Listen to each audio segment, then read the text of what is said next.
Good morning बच्चों। कक्षा 12 के आज के फिज़िक्स क्लास में आप सभी का स्वागत है। जो टॉपिक आज हम करने वाले हैं वो बायल-सावर्त लॉ के नियम का ही अनुप्रयोग है। उसको आप बहुत ध्यान से करिएगा बिकॉज़ एक बहुत इम्पॉर्टेंट टॉपिक है और आपके एग्ज़ाम्स में काफ़ी बार इससे पूछा जाता है। ठीक है, जो टॉपिक आज हम कर रहे हैं वो है वृत्ताकार धारावाही कुंडली के अक्ष के अनुदिश चुंबकीय क्षेत्र। अगर मैं इसको इंग्लिश में देखूं तो ये क्या है, magnetic field along the axis of a current carrying circular coil. ठीक है, तो इसमें हमने क्या लिया है, ये एक सर्कुलर कॉइल है, गोलाकार कॉइल है, इसमें करंट आई बह रही है। ठीक है, और हमें जो है इस बिंदु P पर इसका चुंबकीय क्षेत्र निकालना है। ठीक है, तो मैंने यहाँ पर दो छोटे छोटे अवयव एलिमेंट मान लिए हैं y और y डैश पर। ठीक है, और जिनका लंबाई कितनी है, जिनकी लंबाई है आपकी dl। अब मैंने देखिए यहाँ से एक ये लाइन ली और यहाँ से एक इनको जोड़ा, इन दोनों अवयवों को पॉइंट P से मैंने जोड़ा। ठीक है, अब जब मैंने इनको P से जोड़ा तो इनके दो कंपोनेंट बनेंगे, एक बनेगा कॉस साइन थीटा और एक बनेगा कॉस थीटा। अगर ये एंगल ये कैरी कर रहा है तो बेस एंगल है, बेस एंगल हमेशा कॉस होता है और ये आपका साइन होता है। इसी तरह ये आपका कॉस होगा, ये आपका साइन होगा। और अगर आप ध्यान से देखोगे तो ये और ये मान में तो सेम है क्योंकि दोनों dl और dl है, तो मान में तो ये सेम है लेकिन विपरीत दिशा में है, तो एक दूसरे को कट कर देंगे, मतलब इसका इफ़ेक्ट ज़ीरो हो जाएगा। लेकिन जो साइन वाला फैक्टर है, जो कंपोनेंट है, जो अवयव है साइन वाला, वो इधर भी है, इसका भी है और इसका भी है, तो दोनों की वजह से यहाँ पर आपको db साइन थीटा कंपोनेंट मिलेगा। ठीक है, और इस डायग्राम में हम देख सकते हैं एंगल थीटा है, ये लाइन से ये जो dB की लाइन है ये 90 है, ये थीटा है, तो ये जो एंगल बना रहा है ये भी थीटा है। दूरी जो ये वाली dl की अवयव की दूरी है इसको हमने r लिया हुआ है। सेंटर से दूरी उस पॉइंट की d लिया है। जो लूप है उसकी त्रिज्या है a और उसका सेंटर पॉइंट है o। करंट बह रही है इसमें I। अब है धारावाही लूप की त्रिज्या कितनी है, a है। ठीक है, जो मैंने दिया है, इसमें धारा कितनी प्रवाहित हो रही है, I हो रही। लूप का केंद्र कहाँ है, O पर। बिंदु जहाँ पर चुंबकीय क्षेत्र ज्ञात करना है P है। ये मैंने पॉइंट्स लिखे हैं, जो मैंने आपको एक्सप्लेन किया है उसी को पूरा मतलब जो है मैंने लिखित तौर पे भी उसको लिया है।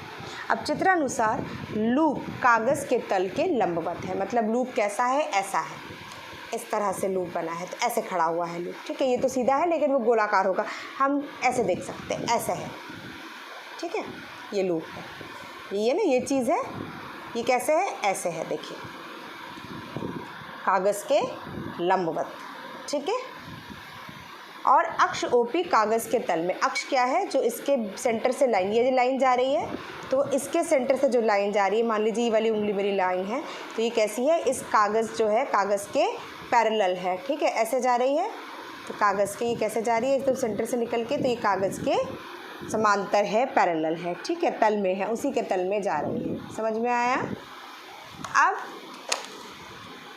धारा बिंदु y पर तल से बाहर आ रही है और y डैश पर ये अंदर जा रही है। ठीक है, बाहर आ रही है, ये आपका y है, नीचे y डैश यहाँ से बाहर आ रही है और उसके अंदर बाहर देखिए यहाँ से बाहर आ रही है और y डैश के अंदर जा रही है, यही चीज़ यहाँ पर लिखा हुआ है। तो बिंदु y जो है, धारा बिंदु y पर तल से बाहर आ रही है और y डैश पर तल के अंदर प्रवेश कर रही है। ठीक, बिंदु y तथा y डैश पर तार का सूक्ष्म अवयव हमने dl ले लिया है। सूक्ष्म अवयव dl के कारण बिंदु P पर चुंबकीय क्षेत्र की तीव्रता क्या होगी, dB = μ0 I dl pi r² sine 90। ठीक है, ये तो हमारा जो फॉर्मूला था उसमें हमने लिया। साइन 90 क्यों लिया, क्योंकि यहाँ पर आप डायग्राम में देख सकते हैं कि ये एंगल कितना है, साइन 90 का है, P के बीच में और उस अवयव के बीच में। ठीक है, इस पॉइंट से इस पॉइंट या इस पॉइंट से इस पॉइंट एंगल कितना बन रहा है, 90 का बन रहा है। ठीक है, जहाँ 90 dl और बिंदु P के बीच का कोण जो है वो 90 दिया गया है। डीबी का अवयव डीबी कॉस थीटा कुंडली के अक्ष ओपी के लंबवत तथा अवयव डीबी साइन थीटा अक्ष ओपी के अनुदिश है। ठीक है, ये मैंने कहा कि हमारे जो है जो कॉस है वो लंबवत है और साइन थीटा जो है वो अनुदिश है, तो डेफिनेटली ये एक दूसरे को सेम है और अपोजिट डायरेक्शन में है, विपरीत दिशा में, तो कैंसिल कर देंगे। ठीक है, तो डीबी का अवयव डीबी कुंडली के अक्ष ओपी के लंबवत तथा अवयव डीबी साइन थीटा अक्ष ओपी के अनुदिश है। सो डीबी निरस्त हो जाएगा और साइन थीटा परस्पर जुड़ जाएंगे, तो परिणामी चुंबकीय क्षेत्र जो है वो सिर्फ इसी की वजह से आएगा, जिसका मान हम आगे निकालेंगे। इन्हीं पॉइंट्स को हम इंग्लिश में अगर एक्सप्लेन करना चाहें बच्चों तो क्या होगा कि magnetic field along the axis of the current carrying circular coil हम निकाल रहे हैं। रेडियस हमने माना है उसका ए है, करंट उसमें से आई फ्लो कर रही है, सेंटर ऑफ द लूप ओ है और जिस पॉइंट पर हमको मैग्नेटिक फील्ड निकालना है वो पी है। अब as in the figure loop is perpendicular to the plane of the paper, ये आपका प्लेन ऑफ द पेपर है और लूप इसके परपेंडिकुलर है और ये जो एक्सेस है ये आपके इसमें से निकलेगा। आप देख सकते हो इस डायग्राम से भी कि अगर ये एक्सेस इसमें से निकलेगा तो ये बीच में से निकलेगा और इसी लाइन के ये पैरेलल निकलेगा। ठीक है, तो as in the figure loop is perpendicular to the plane of the paper and at point y current is coming out of the plane of the paper और y डैश पे ये अंदर एंटर कर रहा है। Considering a small element dl ले लिया दोनों जगह पर, y पर और y डैश पर भी। Due to element dl the magnetic field जो है वो कितनी होगी, उसका मान होगा mu naught dB is equal to mu naught 4/4 pi ideal sine 90 upon R square. Sine theta होता है लेकिन यहाँ 90 होगा, क्यों? क्योंकि अवयव जो पॉइंट है वो उसके और इन दोनों के बीच का जो कोण है वो कितना लेके चल रहा है, 90 का लेके चल रहा है। ठीक है, the component of dB cos theta is perpendicular to the loop, dB sin theta is along the loop. तो जो परपेंडिकुलर है और वो ऑपोजिट भी है, वो dB कैंसिल कर देंगे और आपके जो कॉम्पोनेंट है dB sin थीटा वो आपके एड अप हो जाएंगे। सो रिजल्टेंट मैग्नेटिक फील्ड अगर हमें निकालना हो क्या होगा, साइन की तरफ जितने अवयव हैं उनको जोड़ा, क्योंकि अभी मैं बात कर रही हूँ सिर्फ इस छोटे की। अब ऐसे dl dl dl dl dl dl dl छोटे छोटे अगर मैं मानती चलूँ किस तरह से, ऐसे जैसे ये मैंने, अब ये मैं y पर ही क्यों मानूँ, मैं ये छोटा सा dl यहाँ भी तो मान सकती हूँ, मैं छोटा सा dl यहाँ भी तो मान सकती हूँ। तो ऐसे ही अगर छोटे छोटे dl को मिलाऊंगी तो मुझे हर बार dB dB dB dB करके, ये है ना dB, छोटा मतलब हर जो अवयव है हर एलिमेंट के लिए छोटा आपको मैग्नेटिक फील्ड मतलब आपको जो है चुंबकीय क्षेत्र मिलता रहेगा।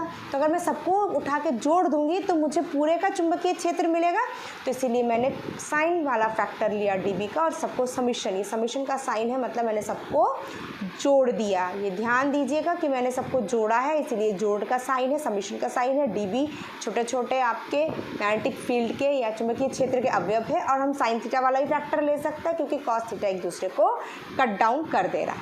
तो sigma is equal to value डालेंगे यहाँ से 4 pi sine ideal sine theta, ये वाला साइन 90 1 होता है, इसीलिए ये वाला साइन 90 अब हम नहीं लिख रहे हैं। अब जो थीटा है बेटा ये कौन सा वाला है, ये वाला है, ये वाले को लिखा गया, कंफ्यूज मत होइएगा। ये वाला साइन थीटा हम सबको पता है कि साइन थीटा कितना होता है, साइन 91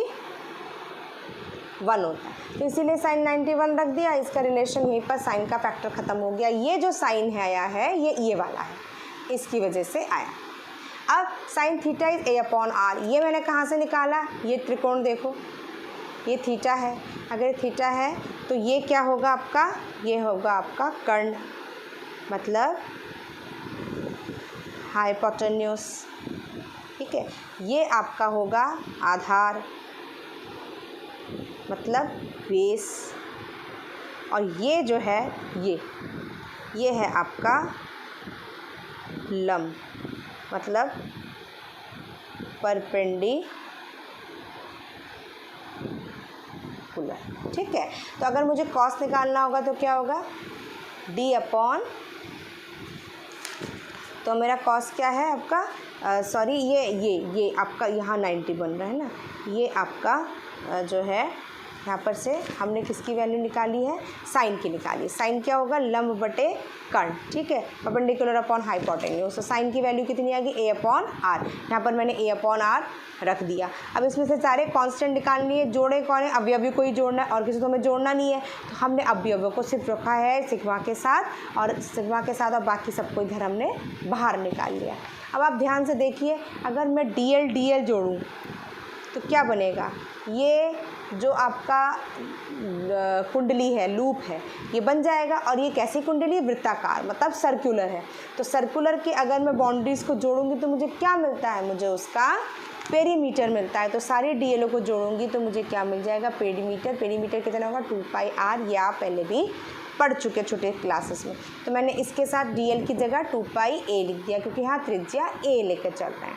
अब आपको पता है, हम अगर आपका ये जानते हैं कि r 90 डिग्री के लिए आपका कौन सा सूत्र लगता है, r² = a² + d²। सबको पता है कि r² = a² + d²। उसी का मैं उपयोग यहाँ कर रही हूँ। तो r² का मान ये है, तो r का मान कितना होगा, इसका रूट हो जाएगा, मतलब घात 1/2 हो जाएगी। और अगर मुझे क्यूब निकालना हो तो इसी को मैं 3 से मल्टीप्लाई कर दिया, तो a² + d² की घात 3/2 हो गई। अतः b क्या होगा, μ0/4π 2πia² अपॉन a² + d² की घात, क्योंकि यहाँ r था तो उस घात 3/2 हो गई। अब यदि कुंडली में कितने फेरे हैं, n, मतलब उस कुंडली में नंबर ऑफ कॉइल्स जो हैं, टर्न्स हैं कॉइल के कितने, n हैं, तो इसी फॉर्मूले में एक n और जुड़ जाएगा। तो अल्टीमेटली मेरा मैग्नेटिक फील्ड, मतलब आपके चुंबकीय क्षेत्र के लिए फॉर्मूला क्या बनेगा, b = μ0/4π 2πnia² upon a² + d² power 3/2। आप कहोगे मैंने इसको काटा क्यों नहीं, तो बेटा इसको काटते इसलिए नहीं है क्योंकि इसकी डायरेक्ट मान हमारा होता है, जिसको हम इक्वेशन में डायरेक्टली रख देते हैं। तो हम यूजुअली इसको कट नहीं करते हैं, ठीक है। ये है तो है, कोई बात नहीं, इसे रहने दीजिए, आपके न्यूमेरिकल्स में काम आ जाएगा। इसकी दिशा कुंडली के अक्ष OP के अनुदिश होगी। अब इसमें एक स्पेशल केस हम डिस्कस करते हैं, वो है अगर d = 0 तब क्या होगा, ठीक है। d = 0 का मतलब समझ रहे हो आप, डायग्राम में देखो, मतलब ये बिंदु P कहाँ पर है, इस पर सेंटर, ये d 0 हो गया, इधर चला आया है।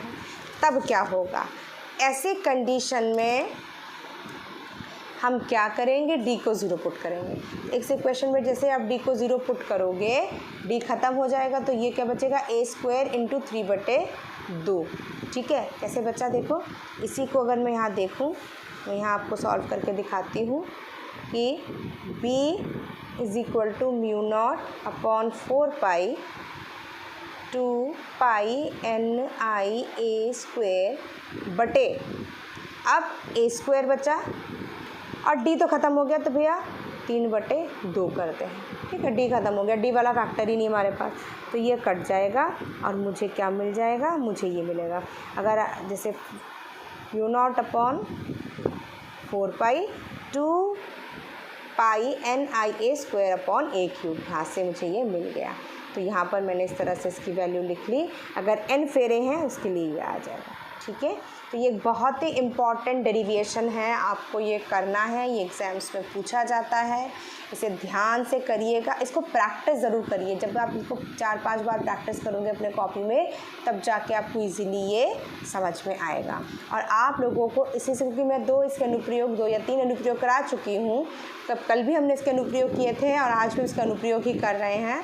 तो एक मैं आपको होमवर्क दे रही हूँ, वृत्ताकार धारावाही लूप के केंद्र पर चुंबकीय क्षेत्र कितना होता है वो निकालना, that is magnetic field at the centre of a current carrying circular loop.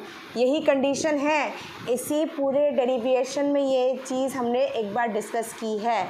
अगर आप वीडियो को ध्यान से देखोगे तो आप इस पॉइंट को पकड़ सकते हो और ये डेरिवेशन मुझे करके दिखा सकते हो। तो आप सभी बच्चों से ये आग्रह है कि ये वाला डेरिवेशन, ये होमवर्क मुझे करके सब शाम को मुझे 6 से 8 के बीच में इसकी फ़ोटो भेजें।